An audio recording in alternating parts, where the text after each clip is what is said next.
Working is important to me. If I didn't have a job, I wouldn't be able to save up for a house, go to school, wouldn't be able to go out for dinner with friends, wouldn't be able to buy video games, wouldn't be able to do any of that job. At Glendale, I clean, polish, and put away golf shoes. Some days I'm very busy. Some days there'll be times the whole shelf will be full of shoes. My job at Glendale, I enjoy it. It's because I love, I love golfing, for one, and I've gotten to know quite a bit of the members here. So by far one of the best jobs I ever had. Sure. Awesome. There you go, Kyle. Thank you. See you in a while. You bet.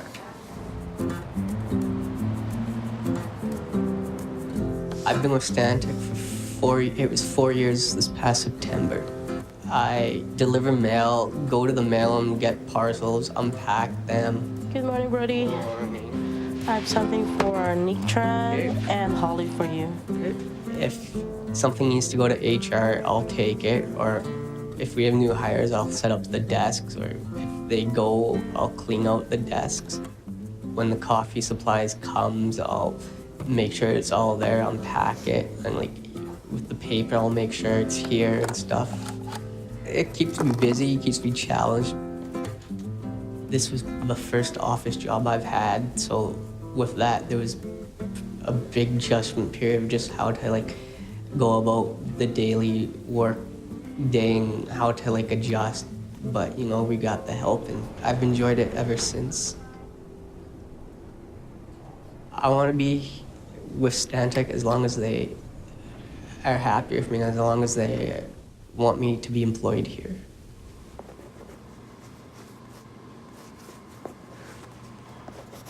Kyle was born at 26 weeks gestation. He was born 14 weeks early. He was 1,000 grams at birth. I had trouble all through the pregnancy, so there were many trips to the labor and delivery room to miscarry, and it never happened. So we planned Kyle's funeral many times before he was born, and we were told at that time that he had a 50% chance of survival. And if he survived, the outcomes were kind of broken down in thirds. A third of these kids have severe and multiple disabilities, a third have what they deemed as moderate, and a third have outcomes that are pretty typical, but they warned us that early childhood would be really challenging for us. So at the end of the day, Kyle is an individual who has a visual impairment. He's legally blind and he has a developmental disability. Oh, I can't see this. Yeah, to the other way, to high. Yeah, to the high. He needs support with understanding information sometimes.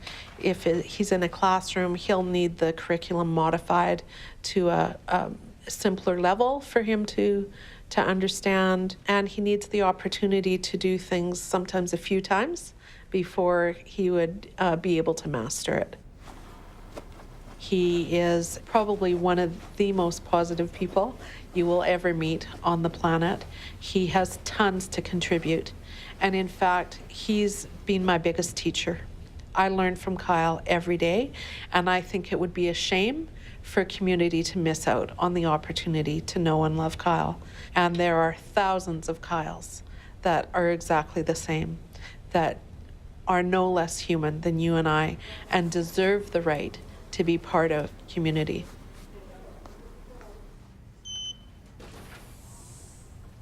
Brodie was born one of a set of twins, and they were 5.5 weeks early. He was born with cerebral palsy, hydrocephalus, and without an esophagus. So he came into life with a lot facing him. I think he had surgery the very first day. And by the time he was 2, he'd spent a year of his life in the hospital, and by the time he was 8 months old, he'd had 16 surgeries. So life was very challenging, and the doctors, when he was born, didn't think he would survive. And if he did survive, the hope for any quality of life wasn't really there. But I have to say, when we did finally take him home, the one thing that a doctor told us was, take him home and treat him like you treat your other child, which is what we did. And that's kind of been the underlying basis for our life with Brodie, is treating him like our other kids, not like he's any different at all. Well, Brodie and I will do the shepherd's pie. You guys got it. And we'll get you guys to maybe toss a salad. Maybe we'll see. Cerebral palsy affects my left side, my body, so my right side is stronger. I have some visual problems. My depth perception sometimes ain't as good as what it should be, but you know, I've been able to manage and here where I am today. Brodie does have an intellectual disability, but he's very high functioning and he's capable of learning a lot of things. I think things turned out pretty good given the way he started in life. I love my brother. He's my best friend. He was born right behind me, and I've known him longer than anybody else.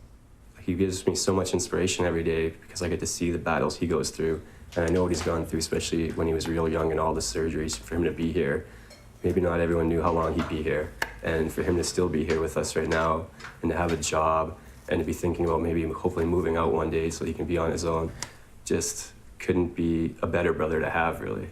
Yeah, just hold it over that, and then you'll be fine.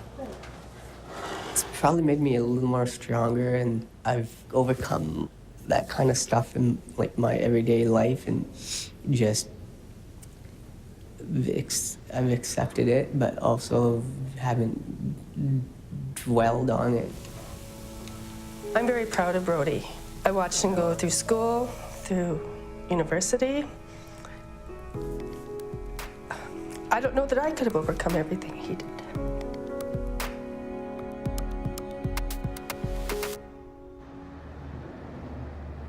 The Alberta Association for Community Living is a family-governed advocacy organization that supports the rights of individuals with developmental disabilities to live an inclusive life in community.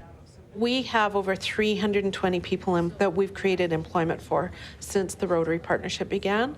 Over half of the individuals were deemed unemployable by others. And we come to a place, we believe, that everybody is employable. Everybody can work. We just need to find the right fit. Our business is about the brain power of our staff. Clients hire us for our knowledge, our ability in designs, and carrying out infrastructure projects. But within that, there's a lot of support tasks.